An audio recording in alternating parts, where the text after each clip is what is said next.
आद्यकवी श्री संत मुकुंदराज स्वामी महाराज यांच्या मंदिराचं प्रवेशद्वार आपण या ठिकाणी पाहू शकता।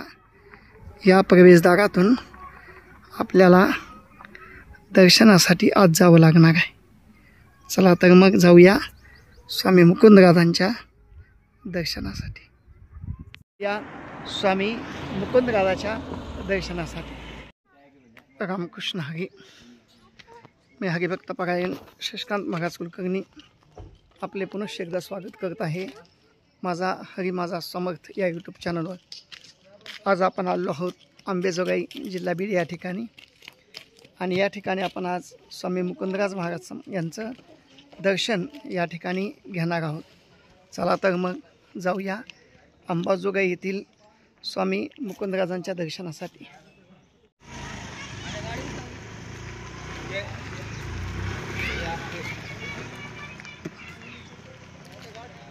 स्वामी मुकुंदराज वारकरी संप्रदायातील एक प्रमुख या ठिकाणी संत होते, ज्यांनी ज्ञानेश्वर महाराजांच्या ज्ञानेश्वरीच्या अगोदर मराठीमधील पहिला ग्रंथ विवेक सिंधू हा ग्रंथ स्वामी मुकुंदराज यांनी या ठिकाणी लिहिला। आपण स्वामी मुकुंदराजांचं दर्शन आणि स्वामी मुकुंदराजांचं चरित्र या ठिकाणी दोन्ही गोष्टी आजच्या या व्हिडिओमध्ये आपण पाहणार आहोत। संपूर्ण मुकुंदराजाबद्दलची माहिती जाणून घेण्यासाठी व्हिडिओ शेवटपर्यंत नक्की पहा। चॅनलवर नवीन असाल तर चॅनलला सबस्क्राईब करून या ठिकाणी अवश्य करावं अशी विनंती। चला तर मग जाऊया स्वामी मुकुंदराजांच्या दर्शनासाठी।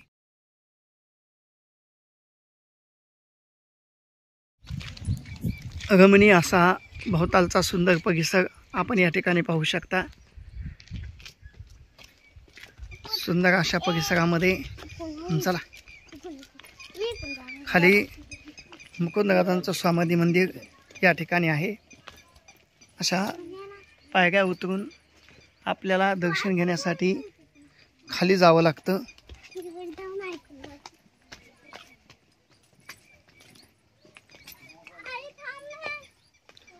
व्हिडिओ स्किप न करता शेवटपर्यंत पहा। अतिशय रमणीय असा सुंदर परिसर मंदिराचा या ठिकाणी आहे। संपूर्ण स्थलदर्शन आपण आजच्या व्हिडिओमध्ये या ठिकाणी करणार आहोत। स्वामी मुकुंदराजाची भूमी अंबानगरी या ठिकाणी आहे। आपल्याकडे असे म्हणतात की जशी ज्ञानी याची अलंकापुरी तशी मुकुंदराजाची अंबानगरी। या अंबानगरीतील अर्थात अंबेजोगाईतील आद्यकवी स्वामी मुकुंदराज यांचं दर्शन या ठिकाणी आपण आजच्या व्हिडिओमध्ये घेणार आहोत। संपूर्ण मुकुंदराजाचा इतिहास या ठिकाणी आपण पाहणार आहोत। समाधी दर्शन या ठिकाणी आपल्याला घ्यायचं आहे। मराठीतील पहिला ग्रंथ विवेक सिंधू हा मुकुंदराजांनी या ठिकाणी लिहिला आहे। अंबेजोगाईतील जयवंती नदीच्या काठावर या ठिकाणी मुकुंदराजाचं समाधी मंदिर आहे। आपण वर पाहू शकतो अशा पद्धतीनं खडक खोदून खाली यावं लागतं। पायऱ्या केलेल्या आहेत आणि खाली समाधी मंदिर या ठिकाणी आहे।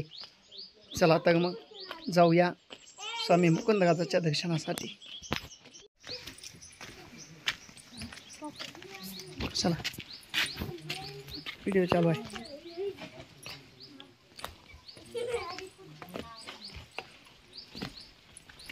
दमान चला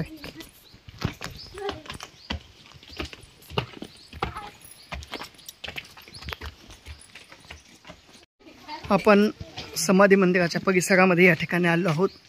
शेवरून खाली यावं लागतं। बाजूला जयवंती नदी किंवा यालाच घोड नदी असे या ठिकाणी म्हणतात। नदीचं पात्र आपण या ठिकाणी पाहू शकतो। पावसाळ्यामध्ये अतिशय सुंदर असा परिसर हा या ठिकाणी दिसतो। अशा रमणीय परिसरामध्ये या ठिकाणी स्वामी मुकुंदराज महाराज यांची समाधी आहे। आपण अगोदर समाधीचं दर्शन करून येऊया आणि यानंतर आपण स्वामी मुकुंदराज यांचं चरित्र या ठिकाणी पाहणार आहोत। एका फलकावर संपूर्ण मुकुंदराजांचं चरित्र या ठिकाणी लिहिलेलं आहे। त्याचं संक्षिप्त असं वर्णन आपण या ठिकाणी पाहणार आहोत। तत्पूर्वी अगोदर आपण दर्शन घेऊन येऊ. समोरच सुंदर असं तुळशीचं वृंदावन या ठिकाणी आपण पाहू शकतो.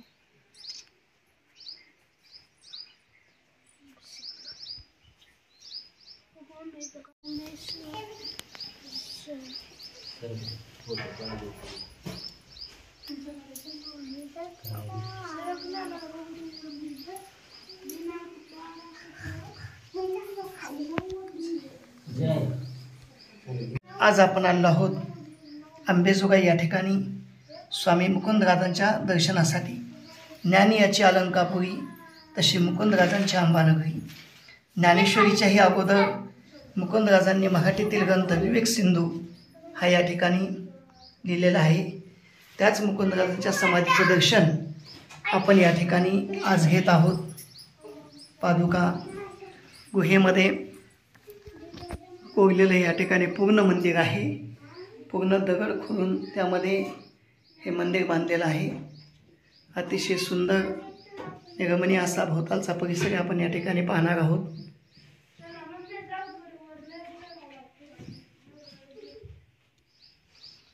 आता आपण स्वामी मुकुंदराज यांच्याबद्दलचा जो चरित्र आहे तो आता आपण बाहेर गेल्याच्या नंतर ऐकणार आहोत.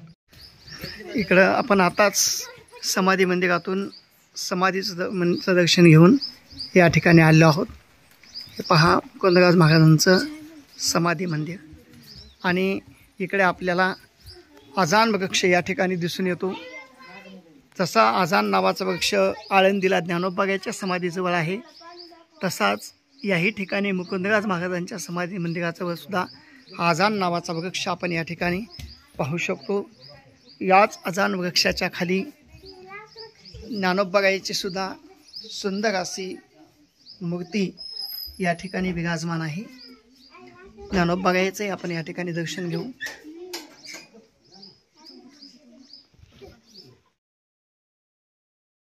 सुंदर असं मुकुंदराज स्वामीचं समाधी मंदिर आपण या ठिकाणी पाहू शकतो. आता आपण स्वामी मुकुंदराज यांच्याबद्दलचा इतिहास अर्थातच स्वामी मुकुंदराजांचे चरित्र आपण या ठिकाणी पाहणार आहोत. मंदिराच्या बाजूलाच या ठिकाणी श्री मुकुंदराज स्वामी व राजा जैतपाल यांचं चरित्र या ठिकाणी लिहिलेला हा बोर्ड आहे. स्वामी मुकुंदराजांनी जैतपाल नावाच्या राजाला ब्रह्म त्या ठिकाणी दाखवलेलं होतं आणि मग राजा त्यांच्या पाठीमागं लागला आणि स्वामी मुकुंदराजांनी या गुहेमध्ये येऊन या ठिकाणी डोंगराच्या कपारीमध्ये समाधी आपली या ठिकाणी घेतलेली आहे. याचंच नाव घोडदरा असे आहे. इथंच जयवंती नावाच्या नदी या ठिकाणी वाहत येते असं मुकुंदराजांचं चरित्र या ठिकाणी आहे. मराठीतील सुप्रसिद्ध या ठिकाणी संत आद्य कवी ज्यांचा विवेक सिंधू नावाचा ग्रंथ आहे, अशा मुकुंदराजांच्या समाधीचं मंदिराचं दर्शन आपण या ठिकाणी आजच्या व्हिडिओमध्ये घेतलेलं आहे. अशा पद्धतीनं आपण स्वामी मुकुंदराचं दर्शन आज घेतलेलं आहे. अनेक दुर्बगुण भाविक भक्त स्वामी मुकुंदराज आणि अंबाजोगाईची कुलस्वामिनी योगेश्वरी माता यांच्या दर्शनासाठी या ठिकाणी येत असतात. वय गेल्याच्या नंतर खाली जाऊन स्वामी मुकुंदराजाच्या समाधीचं दर्शन आपण या ठिकाणी घेतलेलं आहे. खाली पाहू शकता आपण, खाली मंदिर आहे या बाजूला. आणि आता बघ आपण पांडुरंगाचं एक मंदिर आहे, त्या पांडुरंगाच्या मंदिराचं सुद्धा दर्शन आपण वर गेल्याच्या नंतर घेणार आहोत.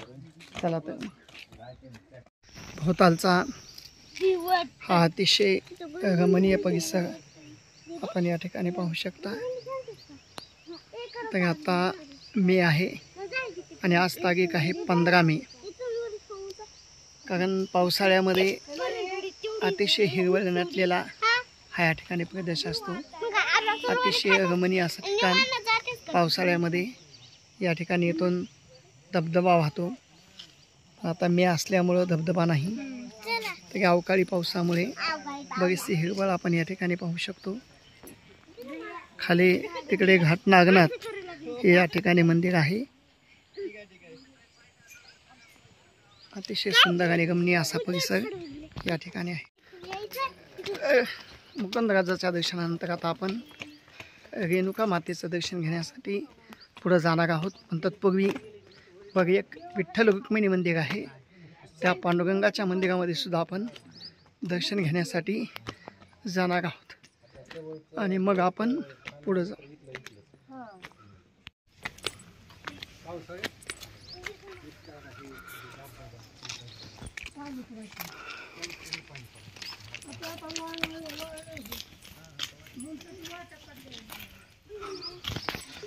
आणि वैकुंठवासी हरिभक्तपरायण बाळाबुवा महाराज दामोशन यांची समाधी आहे. त्यांचं समाधी दर्शन आपण या ठिकाणी घेणार आहोत.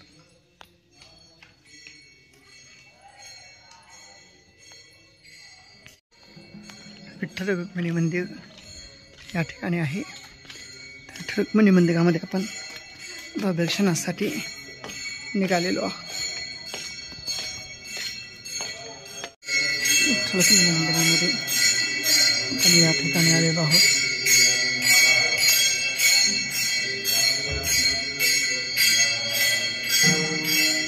ज्ञानोबा या ठिकाणी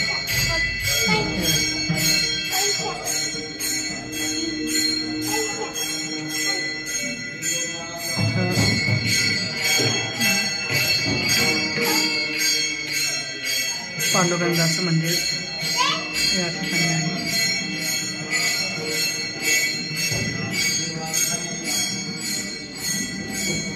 आणि इकडे तुकोबाचं मंदिर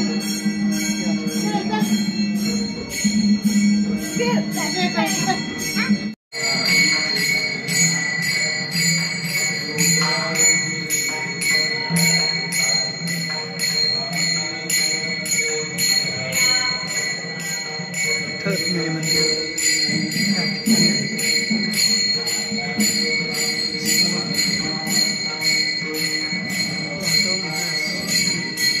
यांची समाधी या ठिकाणी आहे.